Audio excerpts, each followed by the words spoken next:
In 2015, the marketing arm of NNPC, which is the Pipeline Product Marketing Company PPMC, estimated that it lost about 50 billion naira to vandalism.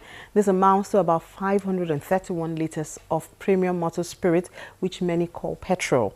The Minister of Power, Babatunde Fashola, when reacting to the news of vandalism early this year, said that Nigeria was losing about $2.3 million daily because of attacks on gas facilities. In fact, many believe it is almost impossible to capture the total loss in the sector because of the activities of vandals. The pipelines also transport gas, a component of the sector, with a 2014 gross production figure pegged at about 86,000 cubic meters, while flaring in the same year was at 11,000 cubic meters. Proven natural gas reserves available in the country, according to the Organization of Petroleum Exporting Countries OPEC, is over 5,000 billion cubic meters, a figure that has been unchanged since 2013, while natural gas export is over 27,000 million cubic meters as at 2015, an indication of an infant industry. When we first started within this industry, the market for liquid gases was only 60,000 tons, less than 0.2%, 0.5%, of the entire market. Today we have grown that. Industry segment to 300,000 tons. It is still not a big component of 30 million tons. Okay, even though there's been significant growth in the last 7 years, it is still not a significant enough chunk of the 30 million tons. Each ton that we push in of gases into our domestic market displaces imports in terms of fuel. Advantage to the country, you're reducing your gas flaring, you're improving your balance of payments, and you're also reducing the opportunity for the political problems that arise around fuel subsidies and whatnot. Players in the gas sector also believe that with more availability of the product, there would be healthier solutions to Nigerians. Accessibility, affordability, availability, right, and acceptability. The acceptability aspect deals with how people perceive it. Okay, so acceptability is beginning to increase, which is why we've moved from 60,000 tons to 300,000 tons. Accessibility is how close is it to market. Okay, I suspect that you will have noticed that over the last few years, there's a proliferation of gas appliances, even for the roadside kitchens that we see. So they used to be firewood, but increasingly we now see that they're converting over to gas. There's then the availability. Availability, we know, we're burning it for free. We've been burning it for free for the last 50 years. So there's a lot of it available, but you can't address availability in isolation. You need the policy that goes with availability. The impact of vandalism spreads to many aspects of living in the country. Power, which has always been a sensitive topic for the country, is closely connected. You know, the pipe they are vandalizing are the pipes that carry gas to the power stations, and without gas they cannot produce. And 80% of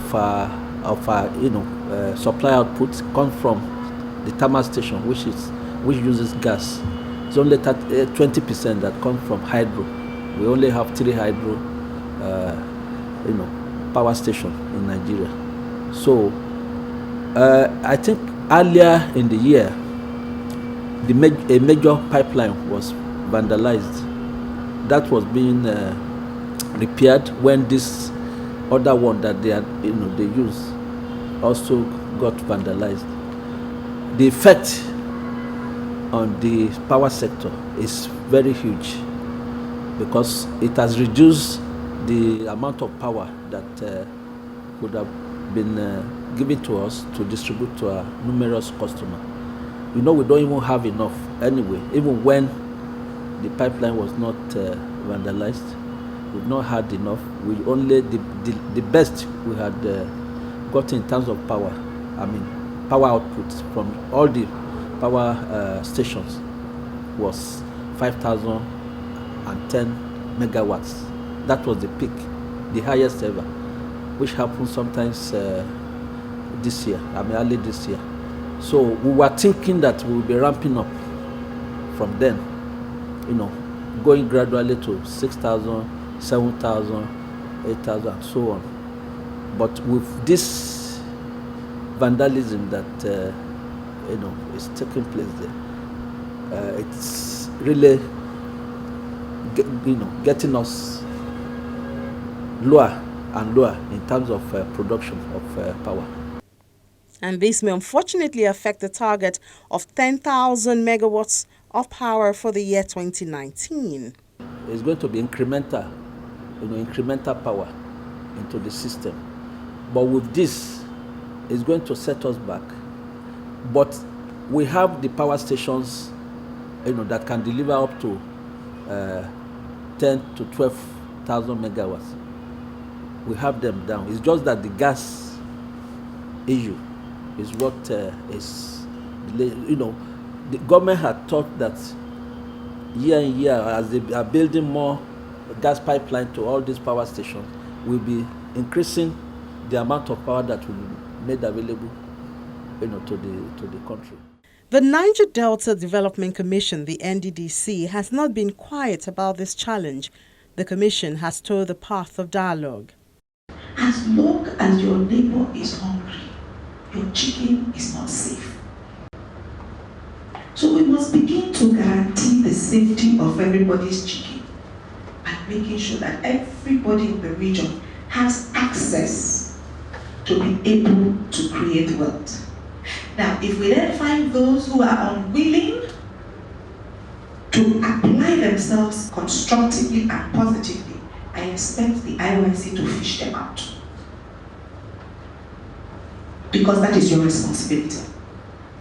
You cannot protect bad behavior. We condemn totally the destruction of pipelines in the Niger Delta. It is one area that this leadership have always condemned. I've always said that destroying pipelines is not the best way to send your message across, because when you are the government said to what happens to the environment, you have destroyed it, destroyed your own heritage. For me, it's a crime against humanity, and that's how we have reviewed it.